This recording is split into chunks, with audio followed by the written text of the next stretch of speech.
Good morning. It's a pleasure to worship with you all today. I'm glad you're here. Back several years ago, the parish planned for significant construction on this campus. I'm talking about the construction project that gave us restored stained glass, a new organ, a narthex, the education center, the parish life center.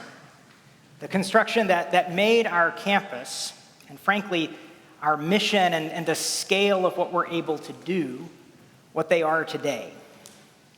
The expansion of our physical plant, our buildings, it's directly contributed to our growth, to our ability to welcome new people, and it's expanded our mission. It has enabled us to follow Jesus in new ways. During this project, we needed a temporary location for Good Shepherd Episcopal School while we were constructing a new education building for the school here.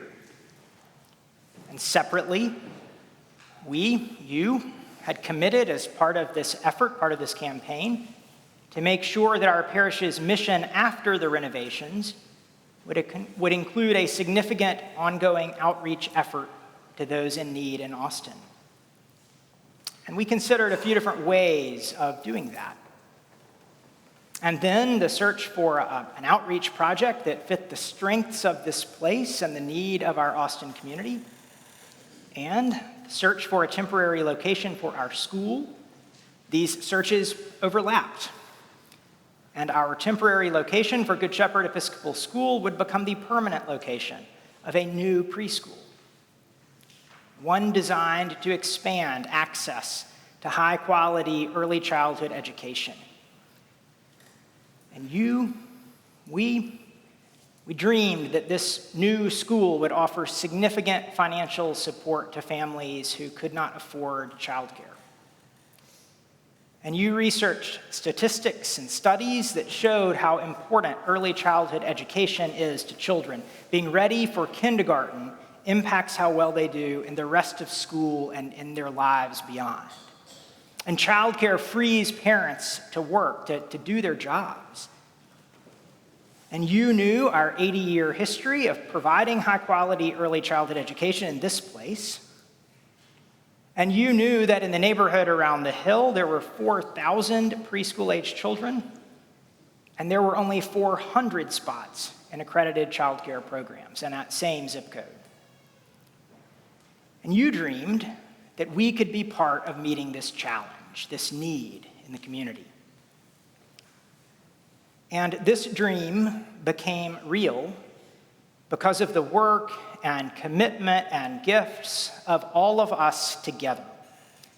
And particularly the many of you who cleaned out classrooms and raised money and wrote business plans and served on boards. And 6 years ago, Hillside Early Childhood Center opened its doors. Today, Hillside serves 91 students, and it has nearly doubled that on a waiting list for spots. Amy Paddock, who serves in our vestry, is going to tell us more about Hillside in just a few minutes at announcement time. You know, I think it's possible for us to become acclimated to what we do, to what happens around us, and to forget the impact of what we do, to forget the impact of the ministry that we share together. Jake came to Hillside when he was 2 years old. Prior to that time, his mother had relied on family members and friends to care for him so that she could work, so she could go to her job.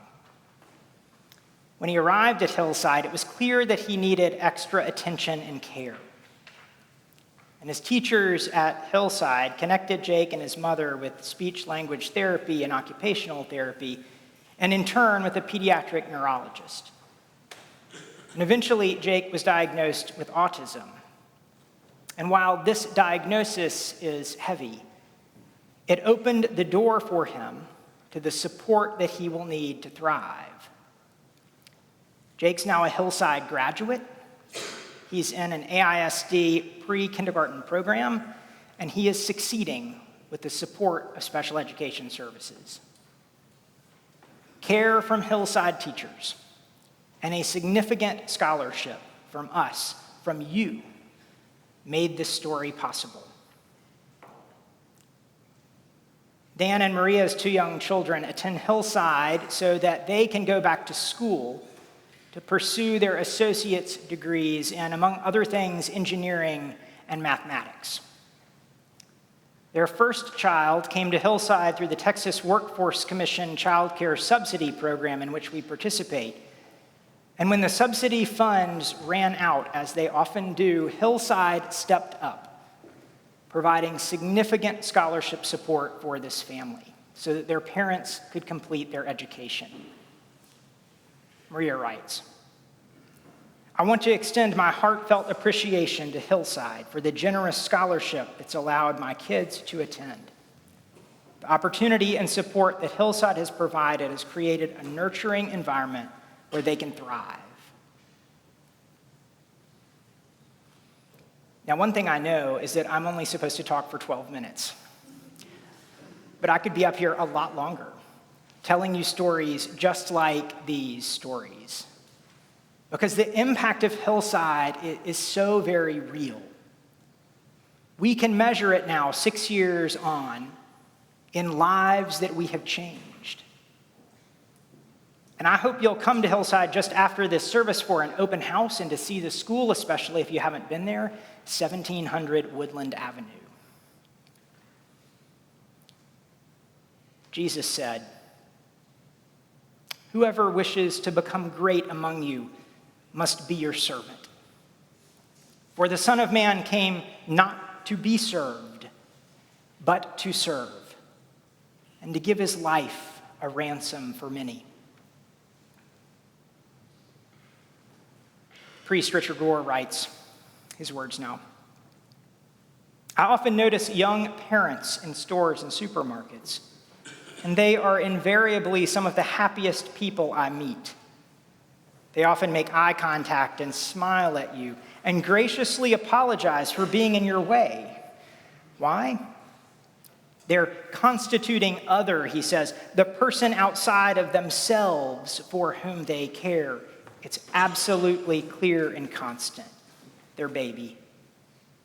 Inside of that, they know who they are, and they know exactly what their day's purpose is."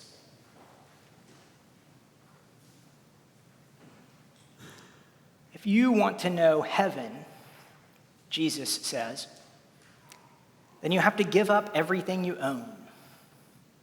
You have to give it all away. That's what Jesus told a rich young man in our gospel lesson last week. Focus not on yourself, but on others. For if you give generously of yourself, you will create heaven right now. And you will know blessings 100-fold in return. Episcopal priest Ed Bacon, he writes in his book, The 8 Habits of Love, about what he calls the habit of generosity.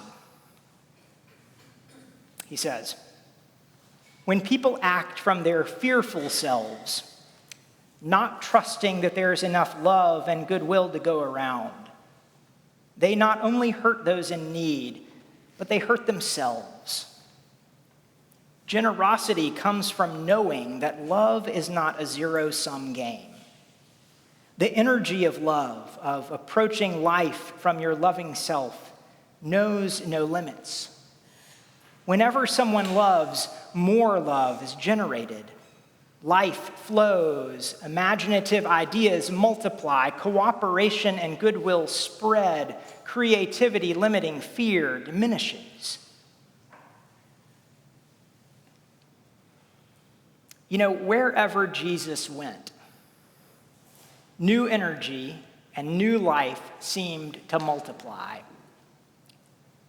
Those who were sick and downtrodden, they experienced the energy and life of God. He gave of himself so freely, his ability, his presence, his power, his love. He gave it all so freely that he created abundance around him. Abundant life is what he calls it over and over in our Gospels. Mary experienced it before he was even born, and she burst into song. Love and blessing are open to everyone, she sang. And ordinary fishermen by the Sea of Galilee, they experienced it. And they said, we're going to leave everything we know and follow you. And Paul experienced it, and he fell to the ground. His eyes opened, and he said, my life is not my own anymore. And this is a story that we believe did not stop in biblical times. You and I know this too. You know it when you're generous, when you live with an open heart, when you give what you have, you help to create heaven around you. Life's better for the people around you, and it's better for you too. Bacon quotes John O'Donohue, the Irish poet, his words. The world can be harsh and negative, but if we remain generous and patient, kindness inevitably reveals itself. Something deep in the human soul seems to depend on the presence of kindness.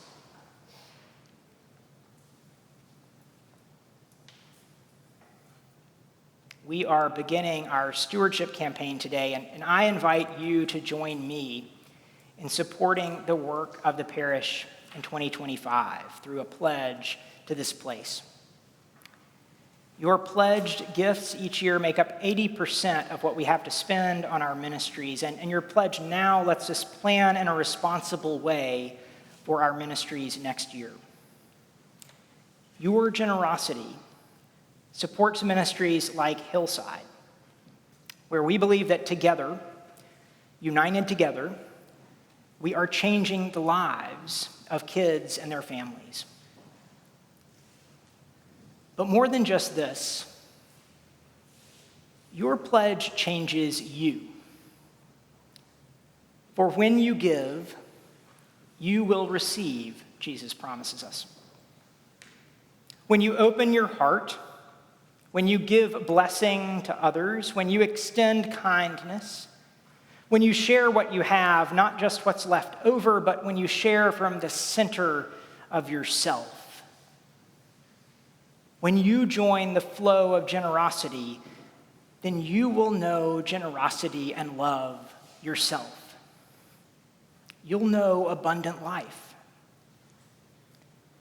It's the energy and life of the path of Jesus, the one who gave everything for us and who invites us now to join in that flow of generosity.